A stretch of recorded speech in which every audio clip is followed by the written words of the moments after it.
Recently I visited the jail and मैंने वहाँ देखा कि लोग छिपकली का नशा करते हैं। मतलब कैसे मैम, छिपकली का कैसे नशा करते हैं? मैम एक कंसेप्ट होता है हैलुसिनेशन का। बिल्कुल। पता थी कि एक प्रिजनर था, उसने नशा करा था, I don't know exact thing, शायद कोकेन का ही नशा करा था, और वो बैठा हुआ था। तो उसको एकदम से ऐसे दिखा कि हनुमान भगवान आए हैं और उससे बात कर रहे हैं कि इस बच्चे को मार दो, इस बच्चे को मार दो। और उसने उसके पास में एक मोची था, तो उसने मोची से चाकू लिया और वो बच्चे पे हमला कर दिया।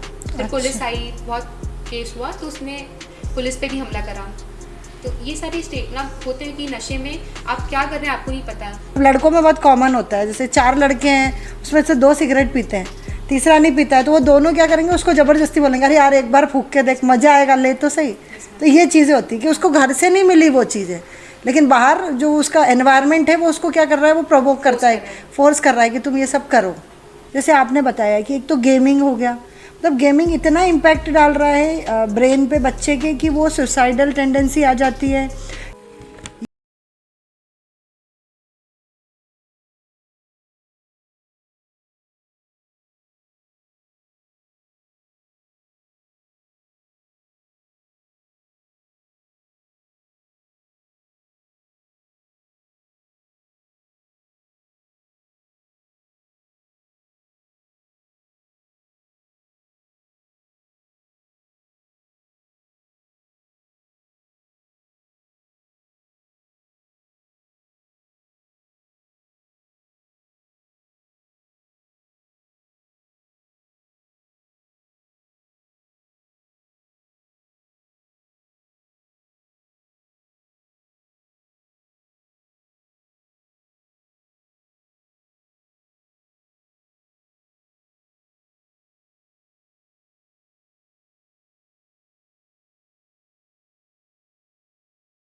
जय हिंद वॉरियर्स। आज हमारे साथ very talented youth icon Anushka Mishra मौजूद है और हमारे इस पॉडकास्ट में सैल्यूट एकेडमी की तरफ से मैं प्रिया झाला आपका स्वागत करती हूँ।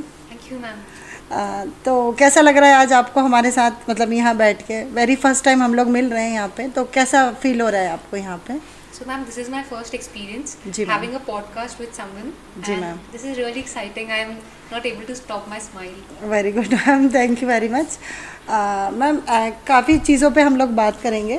जैसा कि मुझे पता है कि आप मास्टर्स कर रहे हैं साइकोलॉजी में, तो सबसे पहले तो हम यही पूछना चाहेंगे आपसे, क्योंकि आप उसकी पढ़ाई कर रहे हैं, आप बहुत अच्छे से सब्जेक्ट को जानते हैं। तो एक जो सिंपल ह्यूमन बीइंग होता है उसको कैसे समझाया जाए? What is psychology? Ma'am psychology की डेफिनेशन बहुत सारे लोगों ने दी है, जी। But the most beautiful definition I explored myself was कि the basic of human mind and behaviour, कि हम कैसे बिहेव करते हैं किसी भी सिचुएशन में। तो हमारे 2 एनवायरनमेंट होते हैं, एक एक्सटर्नल और दूसरा होता है हमारा इंटरनल।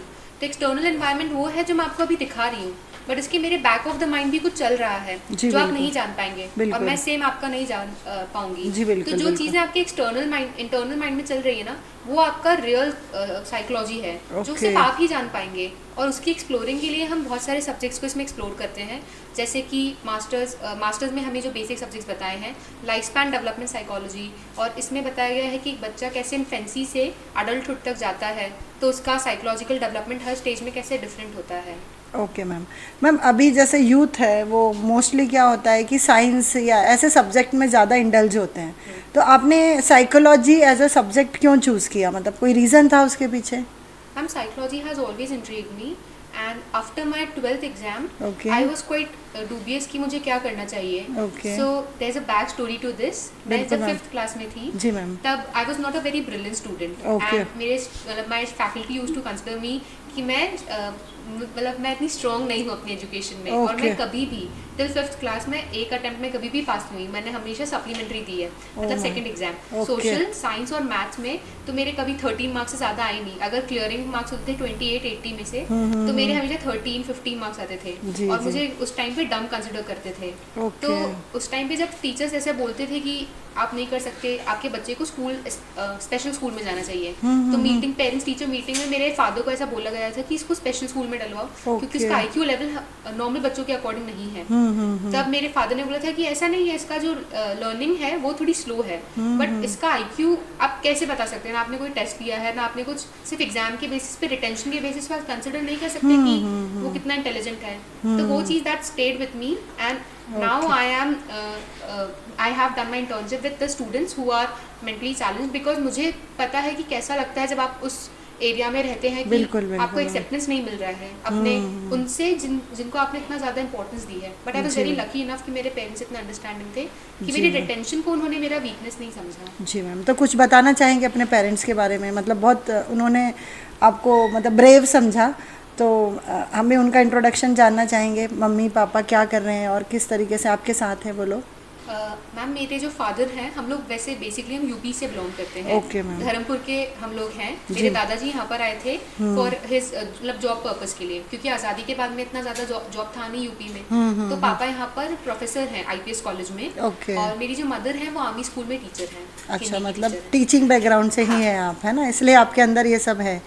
ठीक है मैम, तो अभी जैसे 21 ईयर्स के हैं जैसे आपने बताया, तो अभी तक क्या क्या आप काम कर चुके हैं सोशियोलॉजी से रिलेटेड, और क्या आपका वर्क प्रोफेशन है, मतलब प्रेजेंटली क्या है? सो मैम 2020 में जब कोविड आया था तब वहाँ जहाँ पर मैं रहती हूँ वहाँ पर चिप्स का काम काफ़ी ज़्यादा होता है। और बाहर के इलाकों से जैसे कि झाबुआ हुआ, मानपुर के कई सारे, मतलब झाबुआ और मानपुर साइड में शायद मैम भील ज़्यादा है ना, भील कास्ट ज़्यादा, ट्राइबल एरिया है पूरा जी। तो टांडा के भी कई सारे जो मजदूर होते हैं वो यहाँ पर चिप्स का काम करने के लिए आते हैं गुदरिया में।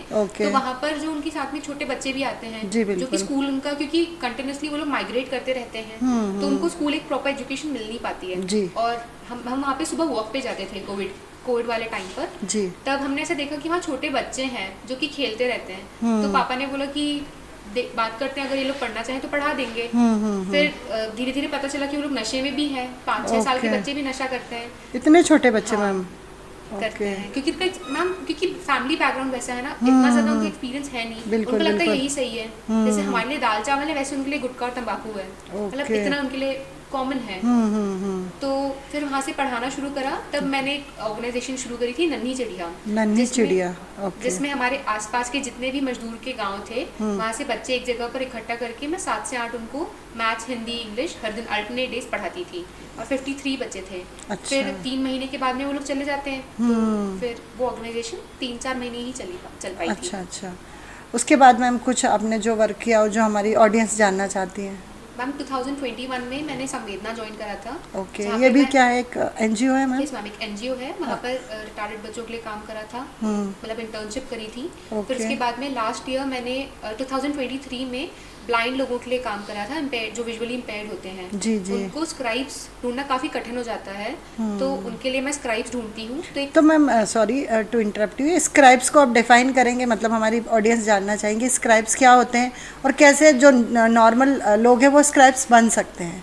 यस मैम, तो स्क्राइब एक कोई भी बेसिक मिनिमम जिसने 12th पास कर रखी है वो स्टूडेंट होता है और वो किसी ब्लाइंड इंसान का पेपर लिखने के लिए जा सकता है। अच्छा। क्योंकि हमने देखा है कि बहुत सारे एग्जाम्स होते हैं जिसमें रिजर्व कैटेगरी होती है इम्पेयर्ड लोगों के लिए। बिल्कुल। तो वो लोग लिख नहीं सकते ना, वो देख सकते हैं, क्योंकि ब्रेल में हर जगह आपको जो आपके ऑनलाइन एग्जाम्स होती है कंप्यूटर पे वो ब्रेल में नहीं होती है। हाँ, सब जगह तो नहीं होती है। हाँ। और उसमें रीजनिंग के क्वेश्चंस भी होते हैं बैंकिंग के एग्जाम्स में, SSC के एग्जाम्स में। तो उसके लिए स्क्राइब की जरूरत होती है। एक राइटर जो हम जनरली बोलते हैं, तो एक राइटर वो पर्सन होता है जो कि आपका पेपर लिखेगा।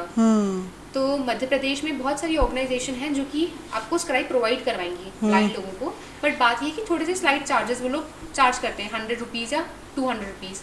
बट कई बार ऐसा होता है कि हर कोई इतना अफोर्ड नहीं कर सकता, 200 भी किसी के लिए बहुत ज़्यादा है। बिल्कुल मैम। तो हमारे कॉलेज में काफ़ी सारे बच्चे हैं जो विजुअली इम्पेयर्ड हैं, और उसमें ऐसी बैक स्टोरी है उसकी कि एक लड़की ऐसी खड़ी होकर रो रही थी।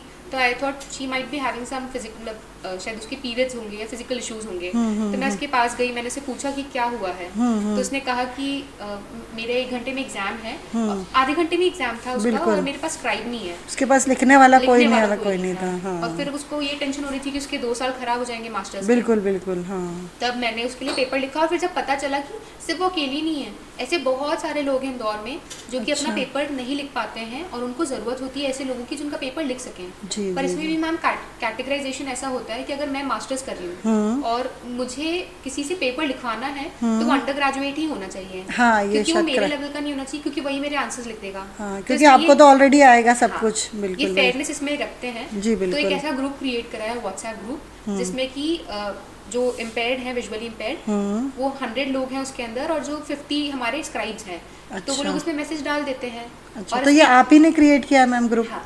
चलो मैम, मैम। इसमें एक बहुत इंटरेस्टिंग चीज़ ये है कि आजकल सॉफ्टवेयर इतना ज़्यादा डेवलप हो गया है कि जो स्क्राइब्स होते हैं ना, अब हम जैसे हम तो देख के फ़ोन चला लेते हैं, बिल्कुल बिल्कुल। बट अगर सोचा जाए कि विजुअली इम्पेयर्ड कैसे चलाते हैं, तो ऑडियो सिस्टम अब एक सॉफ्टवेयर आता है। अच्छा। वो उसको हमने इंस्टॉल कर लिया, वो बोल बोल के आपको बता देता है कि ये नंबर ये है, इस नंबर से कॉल आ रहा है। उनके लिए उनकी लाइफ इतनी ईजी हो गई उस सिस्टम की वजह से। ये टेक्नोलॉजी के प्रोस एंड कॉन्स तो है ही मैम। Yes, ma'am. कुछ लोगों के लिए शायद ये अच्छा भी है, Yes, ma'am. क्योंकि वो लोग उनको फ़ायदा मिल रहा है ना, मतलब कि देख नहीं सकते तो सुन सकते हैं कम से कम। ठीक है, तो मैम और कुछ आपने काम किया हो जो आप बताना चाहिए, हमारे साथ शेयर करना चाहिए इसके अलावा? यस मैम, लास्ट ईयर मैंने DRDO defence research and development organisation में इंटर्नशिप करी थी। Okay. उसमें मैंने साइकोलॉजी इंटर्नशिप करी थी DIPR के अंदर। तो Okay. काफ़ी सब डिविजन्स होते हैं DRDO के, केमिकल्स का होता है, साइकोलॉजी का होता है, जो कि बेसिकली रिसर्च में और काम बाकी हमारे डिफेंस के ऑर्गेनाइजेशन में डेवलपमेंट के लिए काम करते हैं। तो DIPR एक ऑर्गेनाइजेशन है जिसका नाम है defence institute of psychological research. तो इसमें मुझे 2 मंथ की इंटर्नशिप मैंने करी थी, जिसमें मेरा टॉपिक था impact of spirituality amongst youth. तो ये कॉम्प्रिहेंसिव स्टडी थी जिसमें मैंने 200 लोगों पर रिसर्च करी थी। तो मैम क्या रिजल्ट रहा आपकी रिसर्च का? मैम, रिजल्ट उसका ये था कि जो हमारा स्पिरिचुअलिटी लेवल है जी मैम, अमंग्स्ट यूथ देखा था, तो मेरा एरिया जो रिसर्च एरिया था उसमें जो मेरे सैम्पल साइज था जी वो मैम, था 18 से लेके 25 के बीच में। बिल्कुल। और मैंने काफ़ी कॉम्प्रिहेंसिव थी, तो मैंने उससे और भी ले लिया था, बट फिर इसमें सिक्लूजन हुआ था कि 18 से 25 का ग्रुप लिया था। और उसमें स्टडी ये थी कि जैसे हमारा IQ लेवल स्पिरिचुअलिटी लेवल बढ़ता है, वैसी वैसी हमारे यूथ में कुछ बेटरमेंट हो रहा है या नहीं। तो impact of spirituality amongst youth, तो ऐसे देखा गया था मैम कि अगर जितने हम 18 में हैं, जो 18, 19, 20, 21 के बच्चे हैं, उनमें स्पिरिचुअलिटी इतनी ज़्यादा नहीं है, बट जैसे हम ग्रो कर रहे हैं ना विद एज, 25 है, 30 है, तो इनमें स्पिरिचुअलिटी लेवल बढ़ जाता है। अब इसके 2 रीजंस थे कि मैम हम जब 18 के होते हैं तो ऐसे एक ड्राइव होती है ना कि एवरीथिंग इज पॉसिबल, जो भी हो रहा है मैं हूँ उसका। हाँ, बस लगता है कि हम कुछ भी कर सकते हैं। हाँ, और कुछ भी हो सकता है, और भगवान की क्या ज़रूरत है, और बच्चों को काफ़ी ढोंग लगती है ये चीज़, है ना।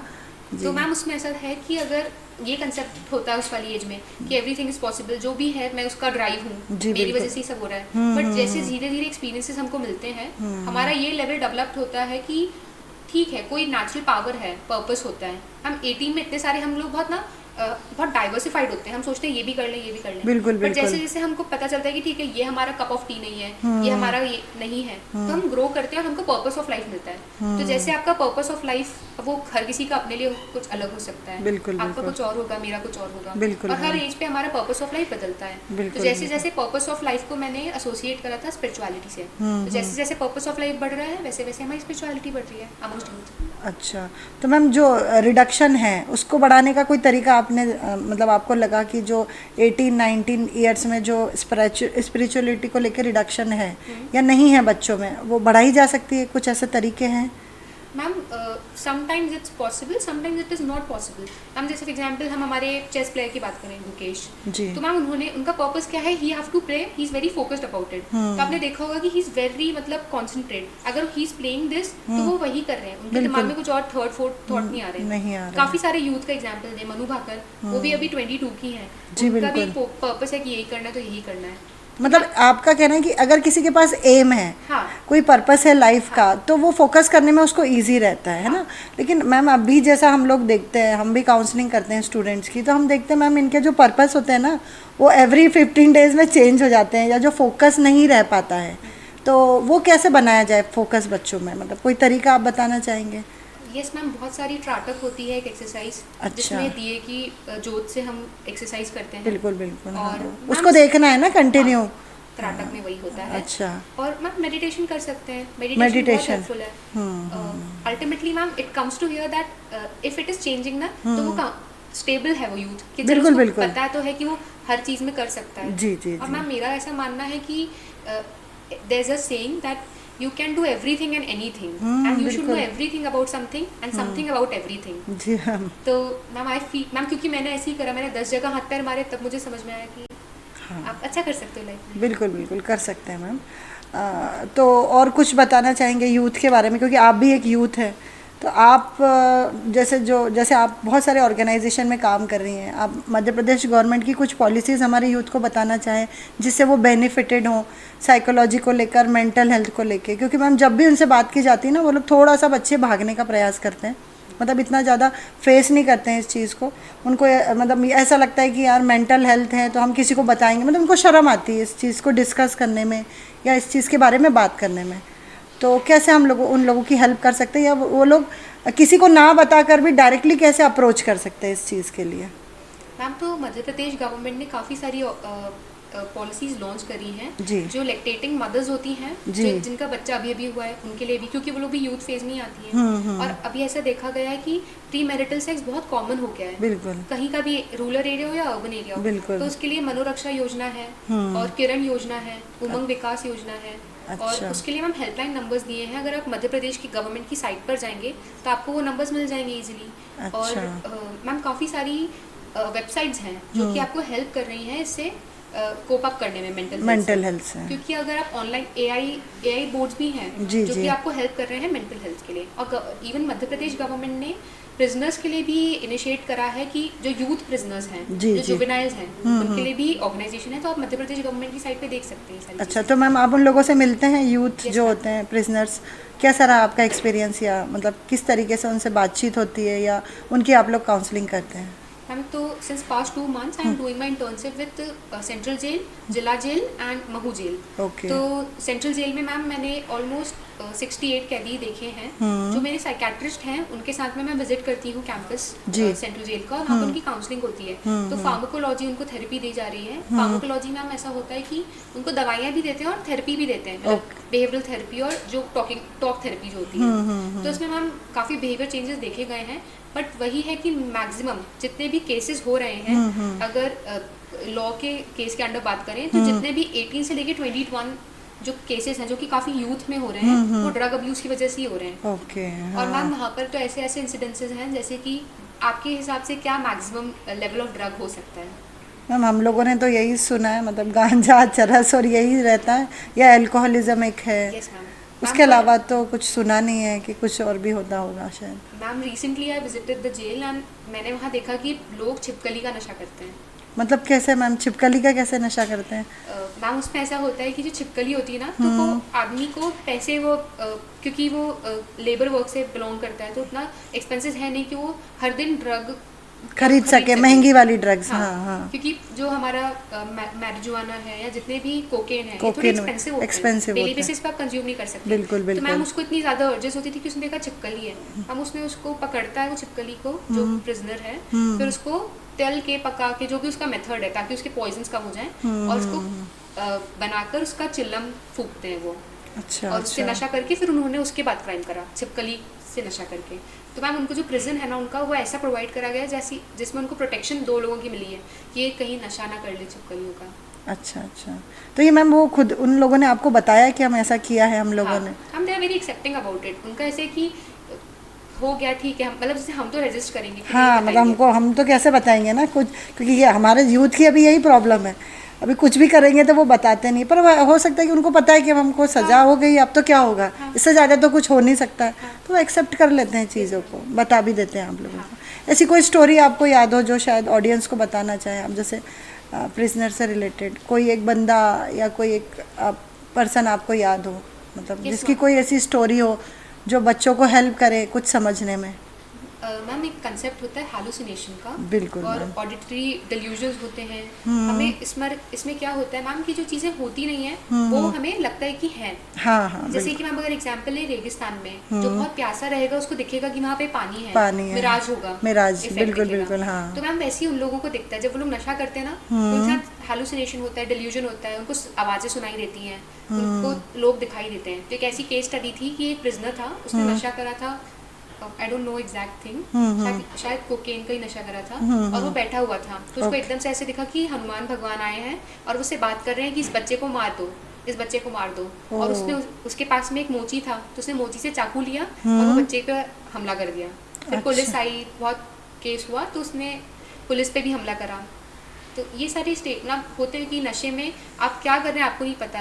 रेप विक्टिम्स हमारे मैक्सिमम जो टांडा वाला इलाका है, बील वाला इलाका है, वहाँ पर मैम नशा करके ही जो यूथ है, कैदी जो है वो ज़्यादातर 35-34 हैं युवा में। अच्छा, तो ये काफ़ी ज़्यादा नंबर है। अगर 100 कैदी हैं जेल में और उसमें 35 तो यूथ ही है, वो तो है, कम तो एज के बच्चे हैं। मैम क्योंकि वो नशा करते हैं और फिर रेप करते हैं क्योंकि उनको पता नहीं है।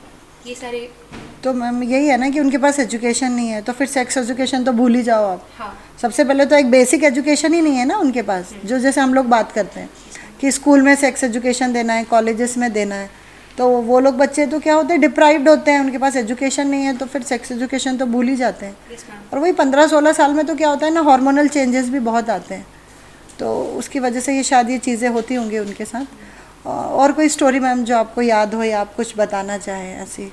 मैम एक डेवलपमेंटल स्टेज होता है जिसमें जो हमारे सिगमंड फ्राइड ने दिया है साइकोसेक्सुअल का, साइकोलॉजी में इसको स्टडी करते हैं, साइको एनालिसिस, और बहुत सारे डिफेंस मैकेनिज्म हैं। तो मैम इसमें जो स्टेजेस हैं वो ऐसे हैं कि ओरल, एनल, फेलिक, लेटेंसी और जेनिटल्स। तो मैम इसमें ऐसा है कि अगर कोई बच्चा छोटा है और उसको उन सारी चीज़ों का एक्सपोजर नहीं हो रहा है तो वो चीज़ें गलत हो जाएंगी। फॉर एग्जाम्पल अगर आप ऐसा देखें कि कोई छोटा बच्चा है, एक फेज होता है उसमें टॉयलेट ट्रेनिंग दिलवाते हैं छोटे बच्चों को, और अगर उसमें उसको टॉयलेट ट्रेनिंग नहीं मिल रही है, उसको अपनी बॉडी पार्ट्स एक्सपोज करने का मौका नहीं मिल रहा है, तो वो ना एक डिसऑर्डर में कन्वर्ट हो सकता है। अच्छा, फॉर एग्जाम्पल आप ऐसा समझिए कि आपको एक छोटा बच्चा है, उसको कोई चीज़ जिद कर रहा है वो कि उसे चाहिए, तो इसमें दो फैक्टर्स होंगे, या तो उसे दे देंगे या तो नहीं देंगे। बट कई बार क्या होता है कि हमारा मना करने का तरीका इतना गलत हो जाता है कि वो चीज़ डिसऑर्डर में किसी के लिए कन्वर्ट हो सकती है। अच्छा। तो मैम भी अगर यूथ में देखा जाए 15-16 में, तो जो बच्चे हैं, लड़कियां गर्ल्स स्कूल में पढ़ती हैं और लड़के बॉयज स्कूल में पढ़ते हैं, तो क्या हो रहा है कि जो लड़के हैं उनको लड़कियों से कांटेक्ट नहीं हो रहा है,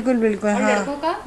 लड़कियों का लड़कों से नहीं हो रहा है। तो मैम हार्मोनल चेंजेस हो रहे हैं, अर्जेस तो होती है कि अच्छा देखें कि क्या है। सही बात है, क्योंकि हमारा लड़कों में हमारा एडम्स एप्पल आ जाता है, बिल्कुल, में पिची वॉइस हो जाती है। बिल्कुल। तो मैम इससे ये देखा गया है कि अगर लड़कों को उस वाली चीज़ का फुलफिलमेंट नहीं हो रहा है ना, उस ड्राइव का, उनको डिस्कवर नहीं करने को मिल रहा है कि क्योंकि पेरेंट्स बोल देते हैं मत करो, ये गलत है, मत करो, बॉयफ्रेंड और गर्लफ्रेंड का कंसेप्ट गलत है, सेक्स के बारे में बात नहीं होती है, तो मैम इससे जो थॉट्स है ना वो रिप्रेस हो रहे हैं, है तो वो जरूर, पर बात ही क्यों रिप्रेस हो रहा है। छोटे बच्चे को लॉलीपॉप चाहिए तो चाहिए, पर मना कर दिया, पर वो तो कहीं से भी लेगा फिर, है ना। अच्छा, हाँ, तो वो कब डिसऑर्डर में बदल जाएगा आप समझ नहीं सकते हो इस चीज़ को। हम और अगर समझना है तो इसमें एक इम्पॉर्टेंट फैक्टर ये है कि पेरेंट्स को अब ना पेरेंटिंग की बहुत ज़्यादा ज़रूरत है। बच्चा क्योंकि वही है कि मोम की तरह होता है, बिल्कुल, जिस शेप में आपने ढांचे में वैसे ढल जाएगा। सही है। अब मैम एक फिर ये भी है कि मैम अगर पेरेंटिंग बहुत अच्छी फिर भी क्राइम्स हो रहे हैं, तो वो दोनों चीज़ें बहुत हैंडी हैं। It's very difficult to segregate both the things. तो मैम कुछ और रिसोर्सेज भी तो होते हैं ना, जैसे घर में भले ही आपको अच्छा एनवायरनमेंट मिल रहा है, आपके कॉलेजेस में या आप जहाँ बाहर काम कर रहे हैं वहाँ कुछ ऐसे नेगेटिव चीज़ें होती है जो आपको शायद मुझे लगता है कि ट्रिगर करती है सब करने के लिए। होता है नहीं कई बार, जैसे फ्रेंड्स मतलब लड़कों में बहुत कॉमन होता है, जैसे 4 लड़के हैं उसमें से 2 सिगरेट पीते हैं, तीसरा नहीं पीता है, तो वो दोनों क्या करेंगे, उसको ज़बरदस्ती बोलेंगे अरे यार एक बार फूंक के देख, मज़ा आएगा, ले तो सही। तो ये चीज़ें होती है कि उसको घर से नहीं मिली वो चीज़ें, लेकिन बाहर जो उसका एनवायरनमेंट है वो उसको क्या कर रहा है, वो प्रोवोक करता है, फोर्स कर रहा है कि तुम ये सब करो। ठीक है, तो पीयर इन्फ्लुएंस में बहुत इम्पैक्ट हो जाता है। बिल्कुल बिल्कुल मैम। वही होता है ना, चोरी करने के लिए एक इनिशिएट करता है, फिर वो हम जुड़ते चलते गए, कारवा बनता गया, बिल्कुल वैसा वाला कंसेप्ट हो जाता है। बिल्कुल मैम, बिल्कुल। तो मैम यूथ को आप क्या मैसेज देंगे जो जैसे ड्रग एडिक्शन हुआ या जो भी इनका रहता है, उसके लिए क्या मतलब मैसेज देना चाहेंगे, कैसे वो दूर रह सकते हैं इन चीज़ों से? मैम जो एक्सपोजर वाली बात बताई है, तो इसमें पेरेंट्स का बहुत ज़्यादा इंपॉर्टेंट रोल हो जाता है, क्योंकि अगर छोटा 15-16 साल का बच्चा है, उसमें अर्जेस हो रही है कि उसे ड्रिंक करना है, स्मोक करना है, तो उसके पेरेंट्स उसको उसके प्रोज एंड कॉन्स बताते हैं। फिर अगर वो उस वाले स्टेज से निकल गया, उसके बाद वो कॉलेज में आया है, उसके पीयर इन्फ्लुएंस में है, तो मैम इसके लिए हम ये कर सकते हैं कि बच्चों में सेल्फ अवेयरनेस को जागृत करा जाए। इसमें भी पेरेंटिंग का बहुत रोल है। बिल्कुल, हम सेकेंड चीज़ जो हम इंडिविजुअल लेवल पर कर सकते हैं वो ये है कि अल्टीमेटली हम सबको पता है कि स्मोकिंग से कितने हार्मफुल इफेक्ट्स हैं। बिल्कुल बिल्कुल। बट मैम सेल्फ अवेयरनेस ही इसमें एक कंसेप्ट है जिसमें हम और आगे इस चीज़ को कंटिन्यू कर सकते हैं। जी बिल्कुल। और ड्रग अब्यूज़ को हम रोकने के लिए ये काम कर सकते हैं कि हमने काफ़ी सारे केसेस देखे हैं, जो हमने पुणे का केस देखा है, हिट एंड रन केस, उससे हम सीख सकते हैं कि हर एक चीज़ जब तक हो रही है लिमिट तक वो अच्छी है, बट हद के बाद अच्छी नहीं होती। मैम ड्रग अब्यूज़ तो खाना भी ज़्यादा खा लोगे तो एसिडिटी हो जाती है मैम, तो वही है कि ड्रग अब्यूज़ तो कहीं भी अच्छा नहीं है, ना खाने के टाइम ना उसके बाद में। जी जी बिल्कुल। ये चीज़ें तो अच्छी है ही नहीं आपकी हेल्थ के लिए, क्योंकि मैम ये आपके माइंड पे डायरेक्ट वो मतलब करती है ना, मतलब आपको सेंस खत्म हो जाता है पूरा। मुझे तो ऐसा लगता है कि एक मेंटली रिटार्डेड ज़्यादा अच्छा है एक ड्रग अब्यूज़ से। हाँ। कम से कम उसको पता है ना कि मेरा एक ही पार्ट कमज़ोर है, वहाँ तो पूरा ब्रेन कंट्रोल हो जाता है मैम, ड्रग पूरा ब्रेन कंट्रोल कर लेती हम है। वही कहते हैं ना कि सोते को तो जगा सकते हैं पर जगे हुए को नहीं जगा सकते ना। बिल्कुल बिल्कुल, है ना। तो मैम जैसे अभी आपने बोला एक चीज़ मैंने आपकी कन्वर्सेशन में देखी कि ये जो कोएट स्कूल होते हैं या गर्ल्स और बॉयज़ स्कूल होते हैं, तो आप क्या मानते हैं, क्योंकि आप खुद भी एक यूथ है, तो आपको क्या लगता है कि मतलब कैसा स्टडी होना चाहिए, लड़का लड़की साथ में बैठकर पढ़ें, साथ में रहें, या जो अलग वाला कंसेप्ट है वो सही है? मैम दोनों चीज़ें बहुत अच्छी हैं। गर्ल्स, मैं खुद गर्ल्स स्कूल की हूँ। जी मैम। और ऐसा होता है ना कि आपको पता है कि उसकी प्रोज एंड कॉन्स क्या हैं। हम गर्ल्स स्कूल के प्रोज ये हैं कि आपका एक काफ़ी सेफ एनवायरनमेंट मिलता है। आपको जो एक्सपोजर होता है ना, आप इतने ज़्यादा कॉन्शियस नहीं होते। जो ग्रोथ हो रही है ना आपकी बॉडी में, आप इतने ऐसे नहीं होते। ऐसा होता है कि ठीक है चलो हो रही है, मतलब with the flow, you flow with the flow. But अगर आप फिर वही है नेगेटिव कि अगर आप ऐसे एनवायरनमेंट में जा रहे हैं, बॉयज हैं जहाँ पर, तो लड़कियों में थोड़ा सा क्रेज हो जाता है। सेम लड़कों के साथ भी होता बिल्कुल है। बिल्कुल। बट वही मैंने जब देखा कि कोविड स्कूल के जो बच्चे हैं, they are very balanced with this concept. वो है मैम, उनको सब समझ में आता है। मतलब वो क्या होता है ना, जैसे अब गर्ल्स, मतलब मैं भी गर्ल्स स्कूल में पढ़ी हूँ 8th क्लास तक, तो हमारी छुट्टी जब होती थी तब तो हम छोटे थे मैम, उतना समझ में नहीं आता था, लेकिन बहुत सारे लड़के आके खड़े रहते थे, तो हमको वो समझ, हम तो छोटे थे, फिर वो जब बड़े हुए तब ये चीज़ समझ में आई कि यार गर्ल्स स्कूल के सामने बॉयज़ मिलेंगे और बॉयज़ के सामने आपको गर्ल्स मिलेंगी। तो वो एक रहता है कि एक्सपोजर नहीं होता ना कई बार, मतलब मैं नाम नहीं ले सकती हूँ, लेकिन मेरे साथ बहुत सारी लड़कियाँ पढ़ती थी, मतलब उसमें मोस्टली लड़कियों ने मैम लव मैरिजेस किए हैं, क्योंकि वो कभी किसी लड़के से उन्होंने बात ही नहीं की, और जब जैसे किसी लड़के के साथ आपने एक ही बार बात की तो उनको उनसे प्यार हो गया, तो फिर शादी हो गई। मतलब होता है ना कि एक ही बार में, ऐसा भी नहीं कि उन्होंने कुछ, हाँ ट्रू लव उनको मिल गया कि भैया एक ही बार में।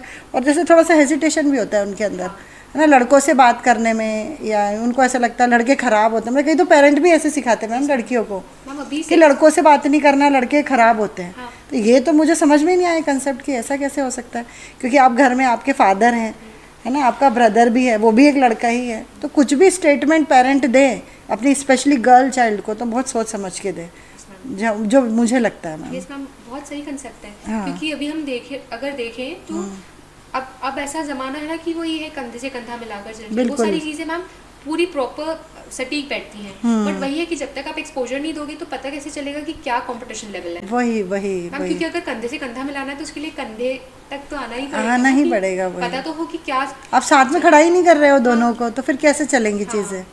बिल्कुल मैम। तो मैम अभी फ्यूचर प्लानिंग क्या है आपकी, बताना चाहेंगे हमें? मैम मैं मास्टर्स परस्यू कर रही हूँ और मैं साथ में नेट का एग्जाम भी दे रही हूँ। और मैं आर्मी के लिए भी प्रिपेयर कर रही हूँ। अभी मैंने 3 SSBs दिए हैं, जिसमें से मैं 2 में कॉन्फ्रेंस आउट हूँ और 1 में स्क्रीन आउट हूँ। Okay ma'am. हाँ मैम, तो जैसा कि हमने डिस्कस किया, तो आप क्या सजेशंस देना चाहेंगे यूथ को जिससे वो ड्रग एडिक्ट ना हो? मैम 3 वेज हैं। सीख हेल्प करना, अगर आपको पता चल गया है कि आपके साथ में आप अब्यूज़र बन गए हैं, 2 चीज़ें होती हैं, यूज़ और अब्यूज़। यूज़ हो रहा है जब हम एक ऑप्टिमम लेवल तक कर रहे हैं, और अब्यूज़ हो जाएगा जब हम उसको बहुत एक्सेसिव कर रहे हैं। चेन स्मोकर्स होते हैं, तो उसके लिए सीख हेल्प करना, हमारे फ्रेंड्स को या हमारे फैमिली को कंसल्ट करना कि ये इशू हो रहा है। दूसरा हो सकता है हम लोग हमारे जो पीयर हैं, पीयर ग्रुप्स में हम लोग ये डिस्कस कर सकते हैं कि इसके प्रोज एंड कॉन्स क्या हैं, और सेल्फ नॉलेज को इंक्रीज़ करना। अच्छा मैम। तो मैम जैसे मैंने देखा है कि स्कूल लेवल पे जैसे 11th या 12th क्लास में, वेदर इट इज़ CBSE और MP board, as a subject psychology आप पढ़ सकते हो, या ह्यूमन साइकोलॉजी है, सिलेबस का पार्ट है, लेकिन मैम 10th के पहले नहीं है। ठीक है, तो जैसा अभी हम फोकस करते हैं कि भैया हमें अपने धर्म से रिलेटेड बुक्स ऐड करनी चाहिए, है ना, जो स्पिरिचुअलिटी को प्रमोट करेंगी। साथ ही में मैम क्या आप इस बात में मेरे साथ हैं कि जो ह्यूमन साइकोलॉजी है, या साइकोलॉजी का पार्ट जो है वो हमें हायर सेकेंडरी लेवल पे भी होना चाहिए, बच्चों को बताना चाहिए? यस मैम, ऑब्वियसली, क्योंकि हमने भी देखा है कि मैक्सिमम जो केसेस हैं, जो पीयर प्रेशर में बच्चे आकर सुसाइड्स कर रहे हैं या गेम के प्रेशर में आके सुसाइड कर रहे हैं, जी बिल्कुल बिल्कुल, वो ज़्यादातर होते हैं छोटे एज ग्रुप्स में। बिल्कुल, जैसे जो 7th क्लास के बच्चे हैं। जी तो इस लेवल पर भी अगर हम काउंसलिंग रखें, या टीचर्स ही थोड़ा बेसिक लेवल पर बता दें कि जो ऐसा चीज़ें हो रही हैं हमें कैसे सारी चीज़ों से डिफेंस मैकेनिज्म कोप मैकेनिज्म बता दें तो वो काफ़ी हेल्पफुल होगा। ठीक है, क्योंकि मैम प्रेजेंटली जैसा आपने बताया कि मध्य प्रदेश जो गवर्नमेंट है बहुत सारे प्रोजेक्ट चला रही है इसको लेकर, लेकिन प्राइवेट स्कूल्स में और प्राइवेट कॉलेजेस में काउंसलिंग को लेकर मुझे उतना अवेयरनेस देखने को नहीं मिला है, और यही वो जगह है जहाँ पे सबसे ज़्यादा प्रॉब्लम फेस की जा रही है। जैसे आपने बताया कि एक तो गेमिंग हो गया, मतलब गेमिंग इतना इम्पैक्ट डाल रहा है ब्रेन पे बच्चे के कि वो सुसाइडल टेंडेंसी आ जाती है, या वो लोग गेमिंग वो पैसे से भी करने लग जाते हैं मैम। तो वो एक प्रेशर आ जाता है कि फैमिली जैसे अकाउंट है उनके पास मम्मी पापा का, तो बच्चे वो अकाउंट से पैसा निकाल लेते हैं, फिर डर जाते हैं तो सुसाइड कर लेते हैं, है ना। या उनको ऐसा लगता है कि हम कम समय में अच्छे बड़े यूट्यूबर बन सकते हैं, है ना। तो वो सब साइकोलॉजी से लड़ने के लिए मुझे ऐसा लगता है कि स्कूल लेवल पे इन चीज़ों पे मतलब ध्यान देना चाहिए, जो कि प्रेजेंटली हमारे सिलेबस का पार्ट नहीं है। तो क्या आप इस पॉइंट से एग्री करती हैं? यस मैम, 100%, क्योंकि कमिंग ईयर्स में अगर देखा जाए तो जो हमारा यूथ अभी है ये आगे चल के हमारे देश को आगे लेकर जाएगा। बिल्कुल, बिल्कुल। और जिस तरह का इनका स्ट्रक्चराइजेशन अभी है, दो कंसेप्ट्स होते हैं, एक एक्सपोजर और दूसरा होता है ओवर एक्सपोजर या बिफोर एज एक्सपोजर। तो जो कि अभी बहुत ज़्यादा है। अभी ये एज नहीं है कि वो लोग घर में बैठ के खेलें, उनको फिजिकल करना चाहिए ताकि वो लोग स्ट्रॉन्ग हो सके फिजिकली। मेंटल स्ट्रेंथ तो विद एज आ ही जाएगी। जी बिल्कुल। So this factor is very important to consider कि हमें स्कूल लेवल पे प्राइवेट स्कूल्स में भी चीज़ों को इनकलकेट करना चाहिए, क्योंकि चीज़ें ग्राउंड लेवल से ही स्ट्रॉन्ग होती हैं। जितना आपके घर की मजबूत नींव होगी उतना ही घर अच्छा दिखेगा और मजबूत होगा। जी मैम, तो जो हमारा डिस्कशन हुआ उससे मतलब मैं जो कंक्लूजन दे सकती हूँ वो यही है कि पेरेंटिंग पे हमें ध्यान देना है, मतलब पेरेंट्स ध्यान दें कि बच्चा कहाँ कैसी एक्टिविटी कब कर रहा है। ठीक है, साथ ही में जब बच्चा स्कूल जाता है तो थोड़ी सी टीचर की रिस्पॉन्सिबिलिटी है कि वो स्कूल में बच्चे पर ध्यान दे ना। अगर टीचर नहीं कर पा रहे हैं तो किसी अच्छे साइकोलॉजिस्ट को हायर करे, बच्चों का काउंसलिंग करवाए। ठीक है, उस लेवल पे भी नहीं हो पा रहा है तो कॉलेज लेवल पे ये चीज़ें चालू होनी चाहिए, जहाँ तक मुझे लगता है। Yes ma'am, 100%। तो ऑल द बेस्ट आपको अपने फ्यूचर के लिए, और थैंक यू वेरी मच। आपके साथ बात करके बहुत अच्छा लगा ma'am, thank you very much. Thank you ma'am.